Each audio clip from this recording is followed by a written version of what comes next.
একটি শিক্ষণীয় গল্প। তো ভিডিওটা সবাই শেষ পর্যন্ত দেখবেন। হঠাৎ খেয়াল করলাম আজ রাত 12টায় আমার এমবির ম্যাচ শেষ হয়ে যাবে। এখন এই কয়েক ঘন্টার মধ্যে আমাকে 50 জিবি এমবি শেষ করতে হবে। পুরাই দিশেহারা হয়ে গেলাম আমি। কি করব, কেমন করে খরচ করব এত অল্প সময়ে এতগুলো এমবি? কিছু কি ডাউনলোড করব, নাকি ভিডিও দেখব, নাকি নিউজ ফিডটা ঘুরে শেষ করব সব? আবার ভাবছি কিছু এমবি পোস্ট করে না হয় শেষ করি, না হয় কোনো ভিডিও ডাউনলোড করি। আসলে কি করব কিছুই বুঝতে পারছিলাম না।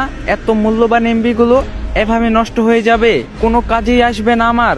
ঠিক তখনই কেন জানি আমার মনে হলো, হায় আল্লাহ, যদি আমি জানতে পারি যে আজ রাত 12টায় আমি মারা যাব, আমার হাতে তো আর মাত্র কয়েক ঘন্টা সময় আছে, তখন তাহলে আমি কি করব?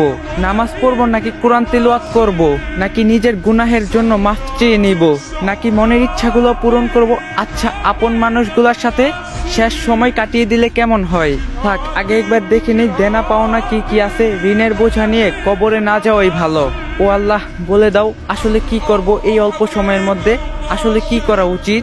আপনারাও একটু ভেবে দেখুন তো। সত্যি যদি জানতে পারেন যে এই দুনিয়ায় আজকেই আপনার শেষ দিন, তখন আপনি কি করবেন? কি করে আপনার মহামূল্যবান সময়টাকে নিজের রবের সন্তুষ্টির পথে বানাবেন?